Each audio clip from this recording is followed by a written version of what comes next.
ইউনিটে পিকোমিটার ইউনিটে, অ্যাংস্ট্রমে নাই কিন্তু সব পিকোমিটার। পিএম মানে কি পিকোমিটার।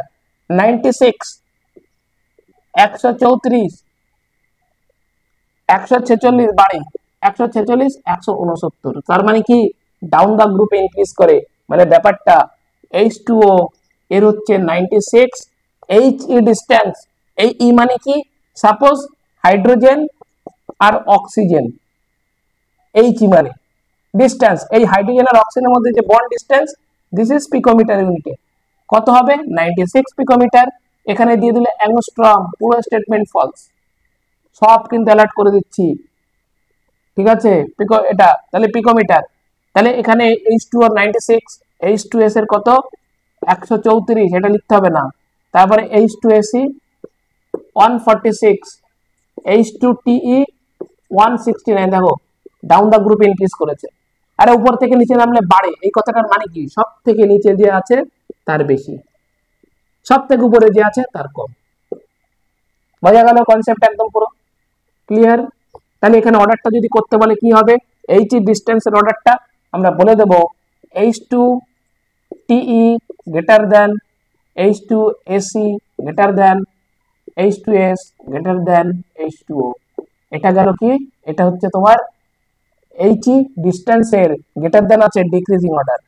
ইনক্রিজিং অর্ডার যদি বলতো তাহলে লেস দেন, শুধু এরকম লেস দেন লাগাও, H2TE এরকম আসবে অর্ডার, কিন্তু H2SE less than H2S less than H2 এটা কি লেস দেন আছে মানে গ্রেটার দেন, ইনক্রিজিং অর্ডার। বোঝা গেল। তারপর আমরা চলে আসি নেক্সট প্রপার্টি কি, তাহলে H এর ডিসটেন্স গেল, এবারে অ্যাঙ্গেল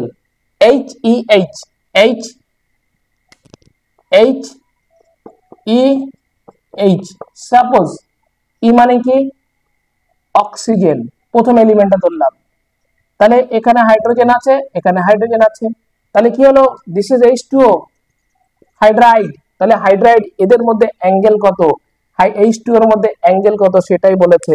বোঝা গেল, HEH bond angle, HEH angle এরকম লিখেছে, HEH অ্যাঙ্গেল ক্লিয়ার।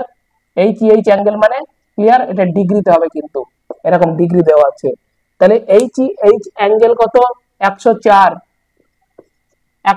H2 এর মধ্যে HEH মানে হাইড্রোজেন অক্সিজেন, হাইড্রোজেনের মধ্যে অ্যাঙ্গেল 104 আমরা জানি। 92 হাইড্রোজেন সালফাইডের মধ্যে 92 আর H2S এর মধ্যে 91, পরীক্ষায় কিন্তু ভ্যালু দিয়ে দেবে, বারবার বলছি, এবং এটা হচ্ছে 90।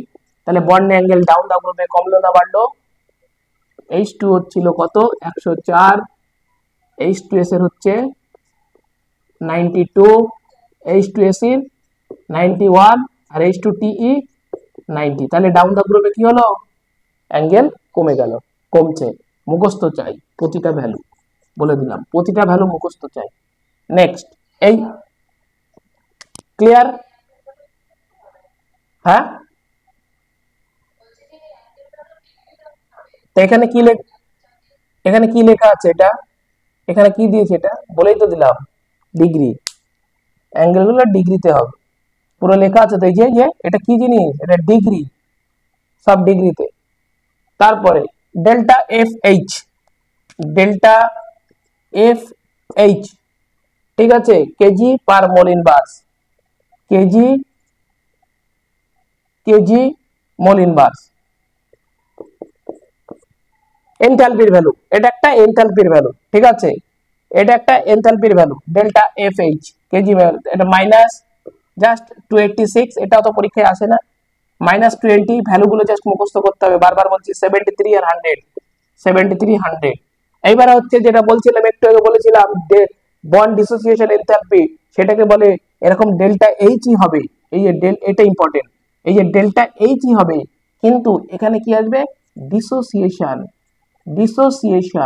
বোঝা গেল।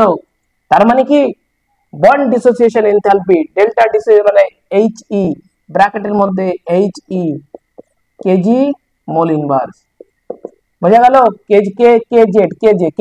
Kilojoule mole inverse. তাহলে এটাকে বলে ডিসোসিয়েশন এনথালপি, সেই ভ্যালুটা কত আমি বলেছিলাম 463 অক্সিজেনের ক্ষেত্রে, এই জলের ক্ষেত্রে 463, তারপরে 347, তারপরে কত বলেছিলাম 276 এবং 238 কমে গেল। তাহলে বলেছিলাম না কথাটা যে bond dissociation enthalpy down the গ্রুপে ইনক্রিজ করবে না ডিক্রিজ করবে? ডিক্রিজই তো করছে। এই যে H2 এর ক্ষেত্রে 463, তার নিচে মনে করো H2S 347, 463 থেকে 347 347 লিখতে হবে না, তাহলে কমলো। তার থেকে 276 H2S কমলো, 238 আরো কমে গেল। তাহলে ডাউন দা গ্রুপে বন্ড ডিসোসিয়েশন এনথালপির ভ্যালুটা ডিক্রিজই করলো, যেটা এনসিইআরটি থিওরিতে লিখেছিল। এই যে সেই ভ্যালুটা। Next dissociation constant, last dissociation constant, this is প্রতিটা point important. dissociation constant 1.8 into 10 to the power minus 16, value কত 1.8 into 10 to the power minus 16, বারবার বলছি মুখস্থ চাই। 1.3 মুখস্থ না করলে এগুলো কোনো উপায় নেই, 10 to the power minus 7, আর এটা কত 1.3 into 10 to the power minus 4, আর এটা 2.3। ওরা যা কোশ্চেন করবে যেন মানুষ না পারে, আর যারা তারাই পারবে 10 to the power minus 3 তারাই পারবে যারা এগুলো মুখস্থ করে যাবে। কি কি কোশ্চেন দেবে? ম্যাচিং কোশ্চেন দেবে।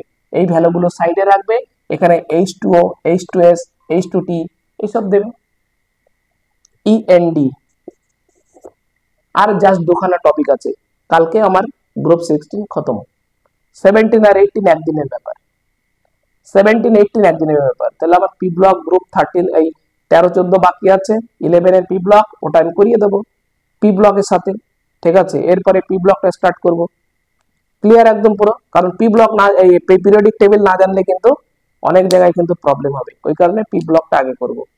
পি ব্লকটা ইনঅর্গানিকের মেন বেস জায়গা, ঠিক আছে, পিরিয়ডিক টেবিলটা ক্লিয়ার একদম পুরো। এটা সুন্দর করে লিখে নিতে হবে কিন্তু। তাহলে melting point important, boiling point important, H distant important, প্রতিটা পয়েন্ট ইম্পর্টেন্ট। লেকচার গুলো থাকবে, পরীক্ষায় কোশ্চেন না আসলে আমাকে জিজ্ঞেস করে নেবে, ঠিক আছে। কিন্তু যদি না পড়ো সেটা তো আমার দোষ না।